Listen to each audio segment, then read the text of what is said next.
Salam. Biz Salam Festival komandasıyıq və bugün Leyla xanımla birlikdəyik.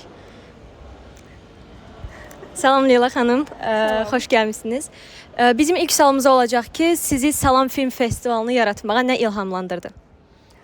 Salam Festivalının yaradıcı əslində Nəriman müəllimdir. Nəriman Məmmədov, Nəriman Film Kinostudiyasının direktoru.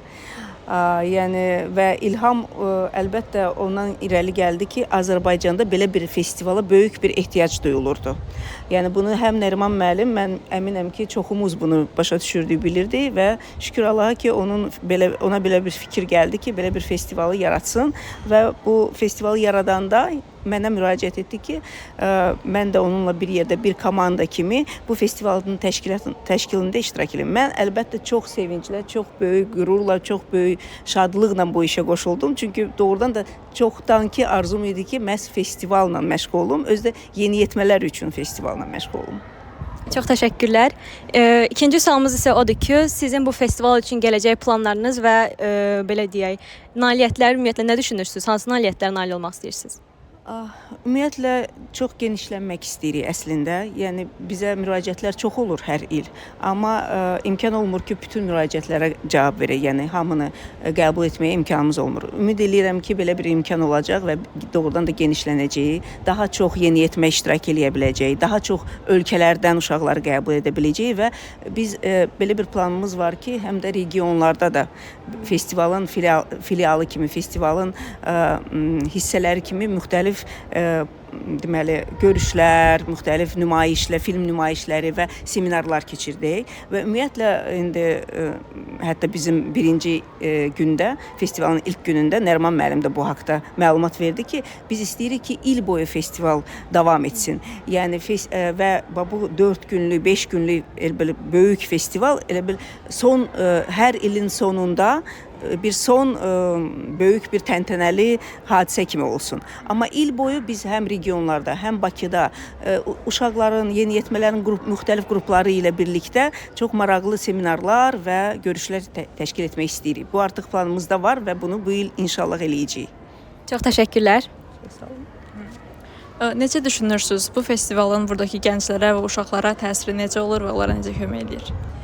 Fikrimcə, yəni gördüyümə görə bilirəm ki, böyük təsiri var. Çünki bizə hətta birinci festivaldan sonra o qədər qayıdışlar oldu ki, uşaqlar o qədər yazırdılar, valideynlər o qədər yazırdılar ki, yəni uşaqlar elə bir festivalda açılışırlar, öz sözlərini deməyi öyrənirlər, öz fikirlərini deməyi öyrənirlər. Yəni bəziləri çox bizdə, nə bilim, bəlkə bizim gənclərə aiddir, bəlkə də bütün dünyada elədir. Gənclər çox vaxt biraz sıxılırlar və öz sözlərini deməyə elə bil utanırlar.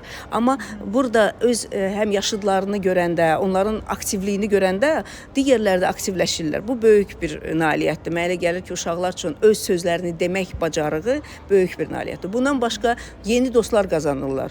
Artıq o dostluqlar ailəvi dostluqlara keçir. Mən inanıram ki, bu ölkələrdə də genişlənəcək və Salamın dostları bütün ölkələrdə olacaq inşallah. Bu dostluqlar elə davam edir ki, artıq 19-cu ildən sonraki festivalın iştirakçıları artıq bir çox ölkələrə qonaq gediblər, oradan uşaqlar gəlir. Bir neçə nəfər hətta 19-cu ildə xarici ölkələrdən bizdə iştirak edən uşaqlar artıq universitetlərə, Azərbaycan universitetlərinə daxil olurlar. Yəni görürsünüz, əks-səda böyükdür və biz ümid edirik ki, daha da böyük olacaq. Super.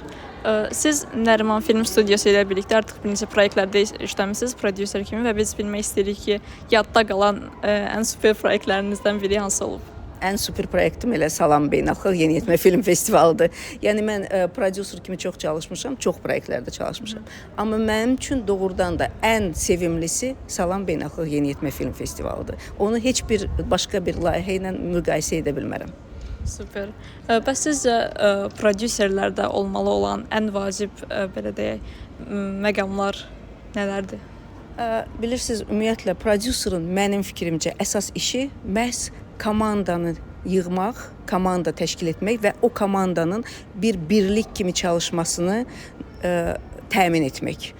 Ən vacib prodüser üçün mənim fikrimcə bax budur. Bəziləri hesab edirlər ki, prodüser büdcə tapmalıdır, pul tapmalıdır. O öz yerində. Yəni prodüser Aydın məsələdir ki, təşkilati işlərə hamısını nəzarət etməlidir və s.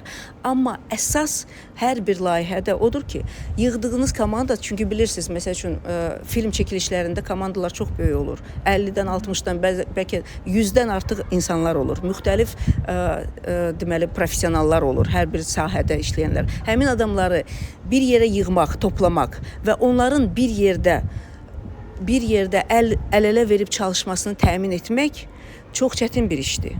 Amma məhz bu prodüserin üzərinə düşən işdir. Prodüser əsas deməli komandanın yekdilliyini təmin etməlidir. Bax bu əsas məsələdir mənim fikrimcə. Çox sağ olun, təşəkkür edirik.